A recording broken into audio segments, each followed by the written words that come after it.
सबसे पहले हम लोग को देखना होगा कि त्रिसंयोग है क्या।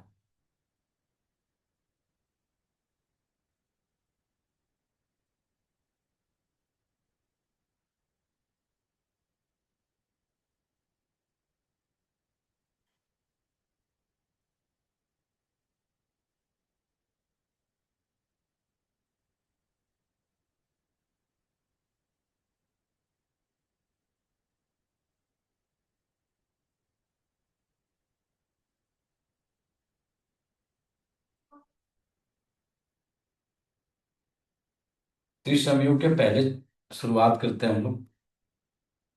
समझने की कोशिश करेंगे कि त्रिसंयोग काम कैसे करता है, क्या है, कैसे वर्क करेगा, किस किस तरह से इसे हम अपने जीवन में अप्लाई करेंगे। नामकरण से समझ में आ रहा होगा आप लोग को। त्रिसंयोग यानी तीन विधाओं को एक साथ समन्वय करके हमें किसी का निदान, किसी का डायग्नोस, किसी का उपचार करने में यह आपकी सहायता प्रदान करेगा। तो त्रिसंयोग में जो हमारे विधाएं हैं, पहला होता है आपका ट्रिशियम, जिसके द्वारा हम अपने शरीर की ऊर्जाओं को संतुलित करते हैं। जब हमारे शरीर में ऊर्जाओं का असंतुलन होता है तो विभिन्न प्रकार की बीमारियां हमें अपने कब्जे में पकड़ सकती हैं। दूसरा होता है वास्तु। जब हमारे आपके किसी के भी घर में घर की ऊर्जा में असंतुलन होती है तो उस ऊर्जा के असंतुलन से हमारे घर की ऊर्जा जब असंतुलित होगी तो घर में हमें विभिन्न तरह की समस्याएं मिल सकती हैं। जैसे किसी को घर में आते ही मानसिक बेचैनी हो जाती है, किसी को नींद नहीं आती है, लेकिन कहीं अन्य जगह जाते हैं तो बहुत अच्छी नींद आती है। घर में खाना नहीं खा पाते हैं, बाहर का खाना उन्हें बहुत पसंद आता है। घर का खाना उन्हें अच्छा नहीं लगता है, लेकिन बाहर का, मार्केट का, होटल का या किसी अन्य जगह कहीं गए हैं तो वहाँ जो है खाना बहुत ज़्यादा खा रहे हैं या अच्छा खाना खा पा रहे हैं। तो घर की ऊर्जा को संतुलित करके भी हम बीमारियों को डायग्नोस में सहायता ले सकते हैं। और त्रिसंयोग का जो तीसरा पार्ट है वह है आपका एस्ट्रोलॉजी। अब एस्ट्रोलॉजी, यदि किसी के एस्ट्रोलॉजिकल चार्ट में किसी भी कारणवश किसी ग्रह की ऊर्जा में असंतुलन हुआ रहता है या किसी ग्रह की ऊर्जा की जो है वो असंतुलित हुई है, तो हर ग्रह का किसी न किसी अंग से संबंध होता है। यह हमारे ज्योतिष के किताबों में भी लिखा हुआ है। तो उसके द्वारा ग्रह को समझ के, बीमारी को समझ के एक हम डायग्नोस बना सकते हैं और वहां से भी डायग्नोस बना के उपचार में सहायता ले सकते हैं। अब आता है मैटर, त्रिसंयोग काम कैसे करता है। घर अलग कंसेप्ट है, एस्ट्रोलॉजी अलग कंसेप्ट है और टीसीएम जो है अलग कंसेप्ट है। अब इन तीनों को मिला के जब हम कभी डायग्नोस बनाएंगे या किसी बीमारी हो जाए कभी किसी को शरीर में, तो उसके ही अकॉर्डिंग हमारी पूरी घर की वातावरण में परिवर्तन होता है और हमारे ग्रहों में भी परिवर्तन होता है। तो बीमारियों के अकॉर्डिंग उन ग्रहों को संतुलित किया जाएगा, बीमारियों के अकॉर्डिंग जो है वास्तु में भी संतुलन किया जाएगा। तब हम तीनों जगह से आसानी से निजात पा सकते हैं। आप देखते होंगे कि बहुत सारे लोग ट्रीटमेंट लेते हैं, कभी इस डॉक्टर के यहाँ, कभी उस डॉक्टर के यहाँ, कभी इस वास्तु वाले के पास, कभी उस एस्ट्रोलॉजी वाले के पास, लेकिन बीमारी पीछे नहीं छूटती है, समस्याएं पीछे नहीं छूटती है। कोई ना कोई एक समस्या आती रहती है और आदमी उसी में उलझा हुआ रहता है।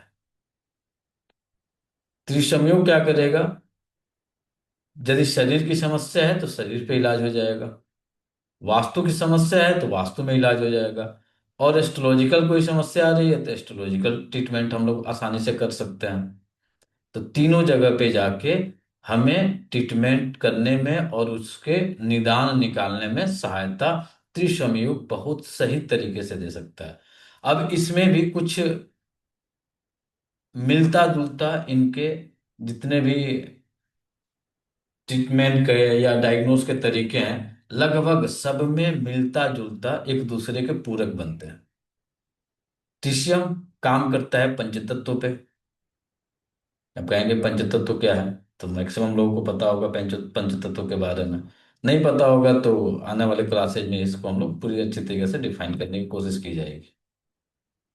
वास्तु भी काम करता है पंचतत्व पे, और एस्ट्रोलॉजी भी एक तरीके से काम करता है पंचतत्व पे। तो तीनों विधा पंचतत्व पे ही काम करते हैं। उनका अलग अलग जगह पे अलग अलग विस्तार मिलता है। तो टीशियम में जब हम बात करेंगे, तो टीशियम पंचतत्व में 12 मेरिडियन आते हैं। एस्ट्रोलॉजी के 5 तत्व के बजाय वहां पे 4 तत्वों का वर्णन किया गया है, आकाश तत्व और वायु तत्व को एक साथ समाहित किया गया है। तो वहां पे भी 5 तत्व है, लेकिन जब गणना की जाती है तो 4 तत्वों पे गणना की जाती है। 4 तत्वों में भी 12 राशियों का वर्णन होता है। फिर आता है आपका वास्तु, सॉरी, वास्तु। तो वास्तु में भी 5 तत्व अपनी भूमिका निभाते हैं।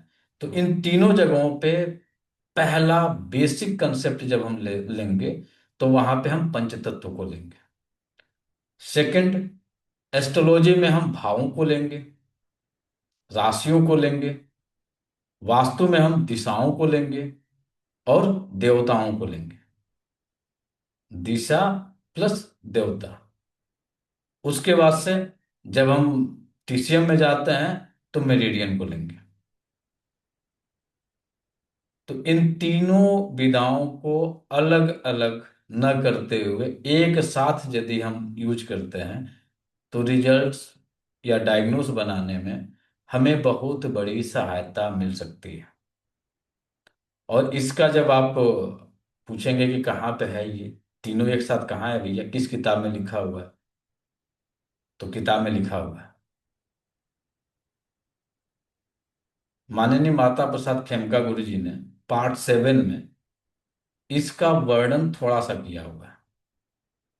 बहुत एक पेज का वर्णन है, जिसमें जो उन्होंने एक चार्ट बनाया हुआ है, उस चार्ट में इसका उन्होंने वर्णन किया हुआ है। उन्होंने जो वर्णन किया है, पंचतत्व, पंचतत्व के बाद से ग्रह, ग्रह के बाद से उनकी राशि, राशि के बाद से उनकी दिशा, दिशा के बाद से उनके कलर, कलर के बाद से आपका कौन से उनके गुण है, उस पे उन्होंने वर्णन किया हुआ है। क्या खाना खाएगा, कौन सा वह स्वाद पसंद करेगा, किस तरह का उसका नेचर होगा, किस तरह की वह उसका इमोशन होगा, ये पूरा वर्णन खेमका गुरु जी ने किया हुआ है। एक चार्ट है, उस चार्ट में पूरे समाहित किया गया है एक ही चार्ट में। तो जिन लोगों को चार्ट देख के यदि समझ सकते हैं तो अति उत्तम है। और त्रिसंयोग टेक्निक जो है, उसी चार्ट को मुख्य रूप से फॉलो करते हुए इसका विस्तार किया गया है। विस्तार उस किताब में नहीं है, लेकिन यहाँ पे कोशिश की गई है कि तीनों विधाओं को एक साथ समाहित करके इसका पूरा विस्तार दे दिया जाए।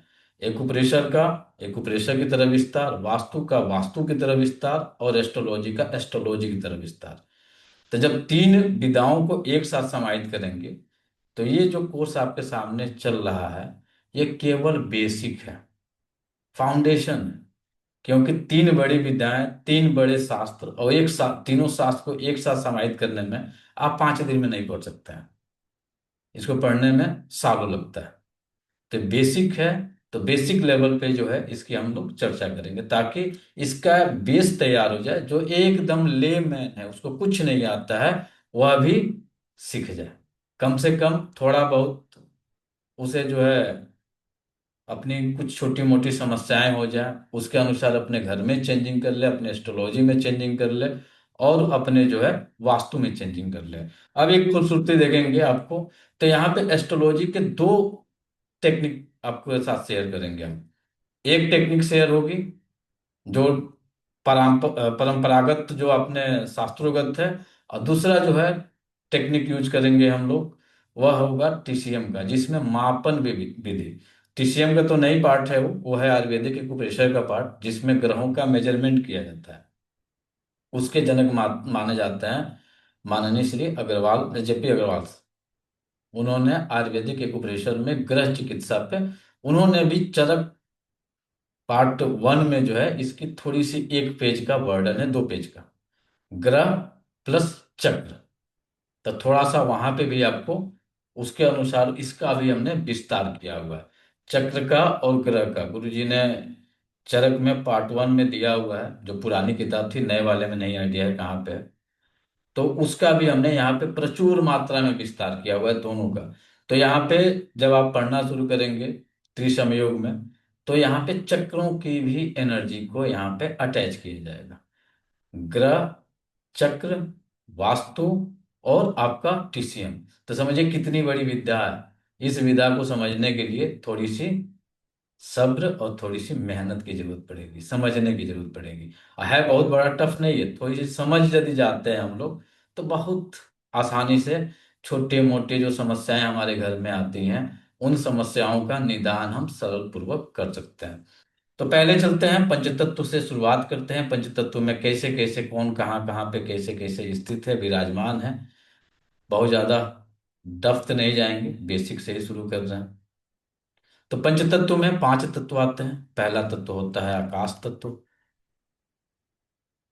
दूसरा तत्व होता है आपका जल तत्व। तीसरा तत्व होता है वायु तत्व। चौथा तत्व होता है वो आपका होता है अग्नि तत्व।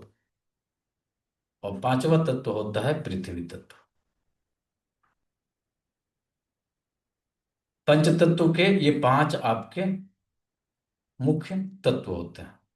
अब इसे हम टीसीएम के साथ जब कनेक्शन बनाते हैं, तो आकाश तत्व में लार्ज इंटेस्टाइन और लंग्स होता है। जल तत्व में किडनी और यूबी होता है।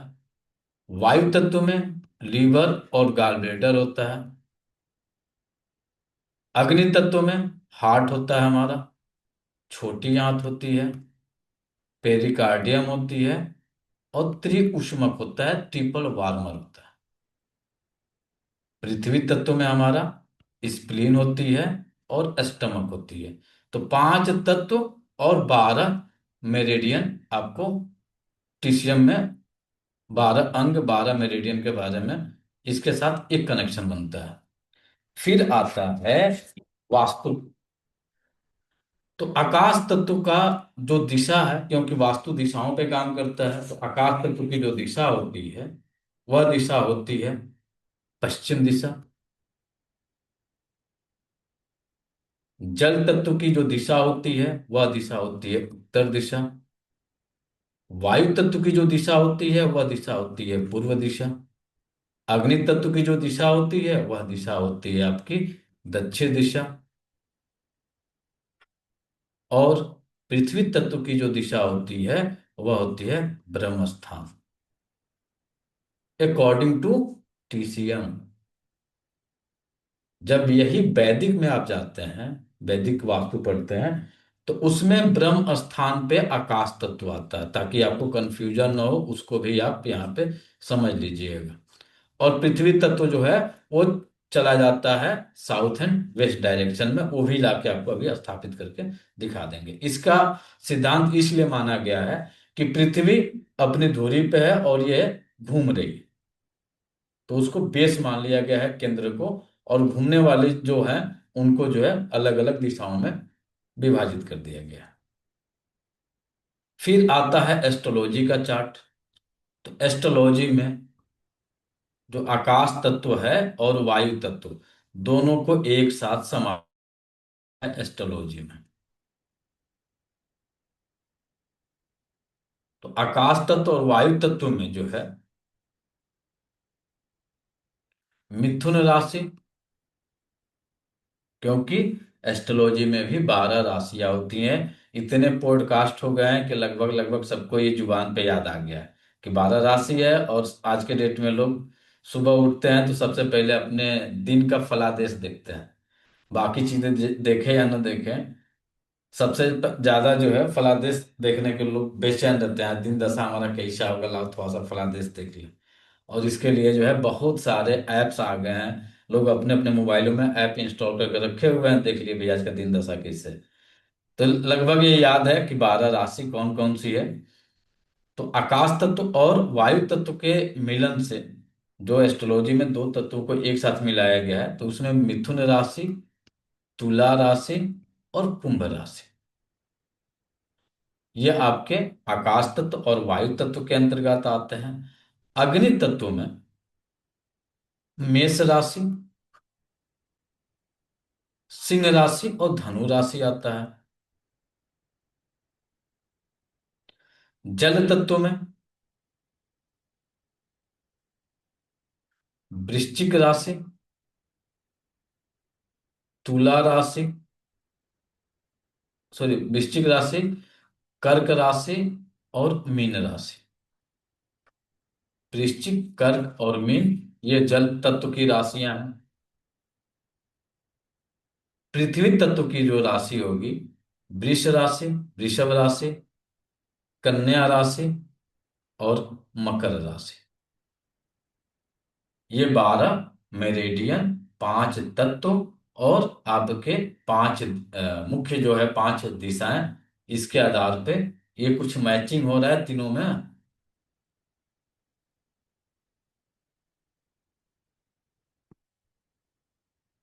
अब एस्ट्रोलॉजी के जब चैप्टर पे हम लोग चलते हैं, तो एस्ट्रोलॉजी में भी 12 भाव होते हैं, यानी 12 उनके स्थान होते हैं, 12 उनके घर होते हैं। दो तरह की कुंडली बनती है, एक साउथ इंडियन, एक नॉर्थ इंडियन। नॉर्थ इंडियन की जो कुंडली होती है वो एंटी क्लॉकवाइज चलती है, और साउथ इंडियन की जो कुंडली होती है वो क्लॉकवाइज चलती है। अब इसका कारण क्या है मुझे नहीं पता है, हम नहीं बता पाएंगे, क्योंकि इसकी बहुत ज्यादा डेप्थ जानकारी नहीं है कि साउथ की क्यों क्लॉकवाइज चलती है, नॉर्थ की क्यों एंटी क्लॉकवाइज चलती है। इस तरह की कुंडली आप लोग देखे होंगे।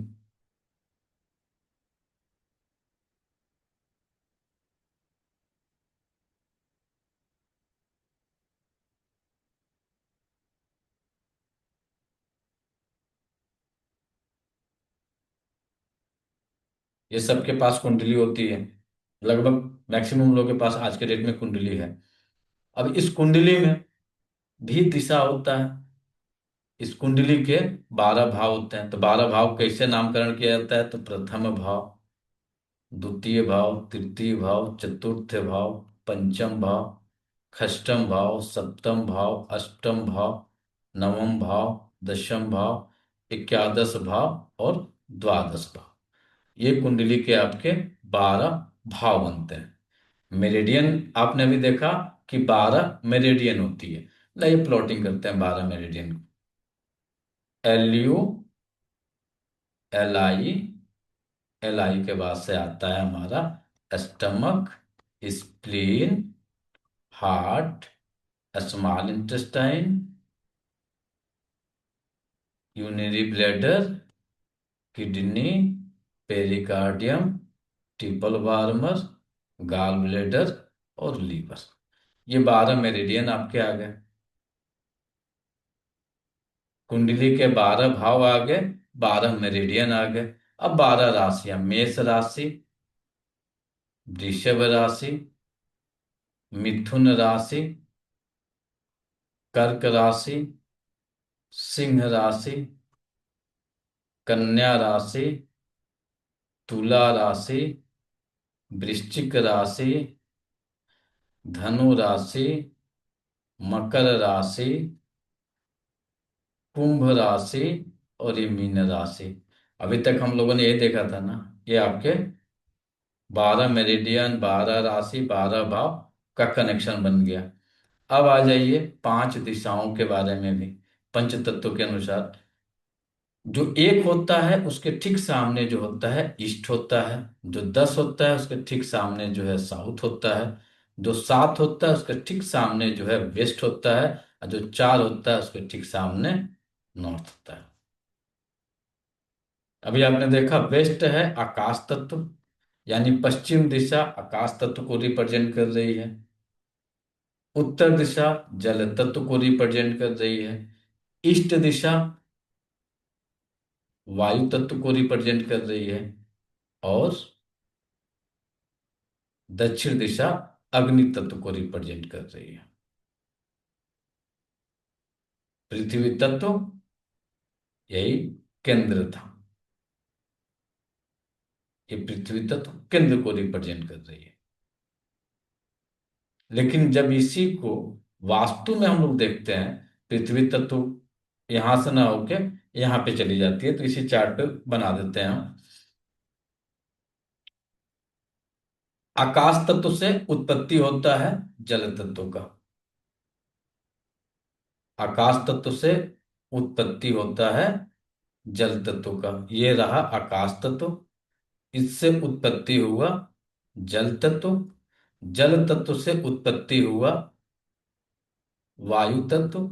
वायु तत्व से उत्पत्ति हुआ अग्नि तत्व, और अग्नि तत्व से उत्पत्ति होता है पृथ्वी तत्व का, और पृथ्वी तत्व से उत्पत्ति होता है आकाश तत्व का। देखिए तो चार्ट बना। आकाश तत्व से उत्पत्ति जल तत्व की, जल से उत्पत्ति वायु की, वायु से उत्पत्ति अग्नि की, अग्नि से उत्पत्ति पृथ्वी की, और पृथ्वी से उत्पत्ति आकाश की। ये आपके पंच तत्व यहाँ पे समाहित हो गए। अब यहाँ पे देखेंगे तो आकाश का क्षेत्र क्या रहा है? आकाश का क्षेत्र पश्चिम के केंद्र बिंदु यानी 270 डिग्री से उत्तर की तरफ जब हम जाते हैं 0 डिग्री पे, ये 0 डिग्री होता है, ये 90 डिग्री होता है, ये 180 डिग्री होता है, और ये 270 डिग्री होता है। तो 270 डिग्री से 90 डिग्री जब हम बढ़ते हैं, तो ये स्ट्रक्चर जो हमारा बनता है, यह एरिया किसका किसका बना? तो यह एरिया जल तत्व और वायु तत्व, इन दोनों का जो यहाँ पे कॉर्नर बन रहा है, यह बन रहा है नॉर्थ एंड वेस्ट डायरेक्शन। अब यहाँ पे दो तत्वों का मिलन हो रहा है, एक तत्व इधर से आया यहाँ पे, एक तत्व यहां से आया, तो यहाँ पे दो तत्वों का मिलन हो रहा है, तो आकाश तत्व प्लस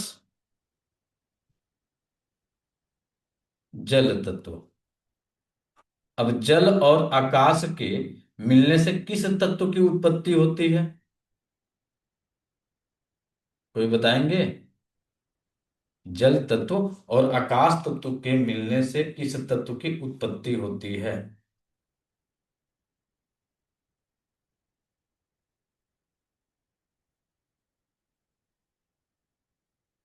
आज बात हो रही है त्रिसंयोग।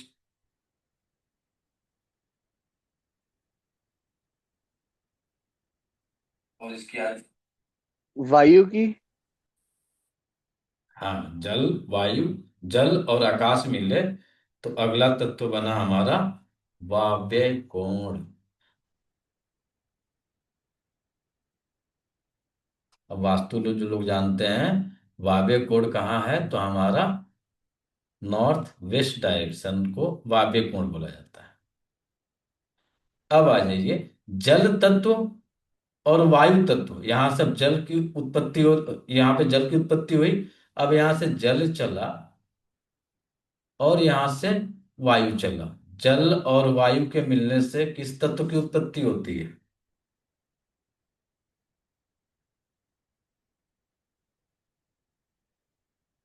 अभी तो थोड़ी देर पहले हम लोग पढ़े।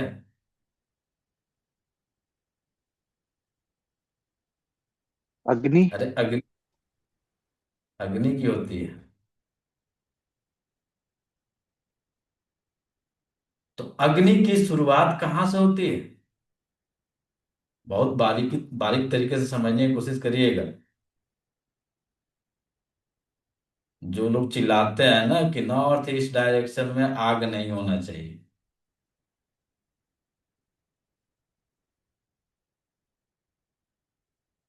जल की उत्पत्ति, इधर से वायु की उत्पत्ति, जल और वायु मिलेंगे तो अग्नि की उत्पत्ति होती है। तो ये हमारा सूर्योदय का समय होता है साहब, जिस समय सूर्य उदय होना शुरू होता है, ये समय होता है सुबह के 3 बजे के बाद का। और सूर्य जब 90 डिग्री से -23 या +23 आते हैं तो सूर्योदय हो जाता है।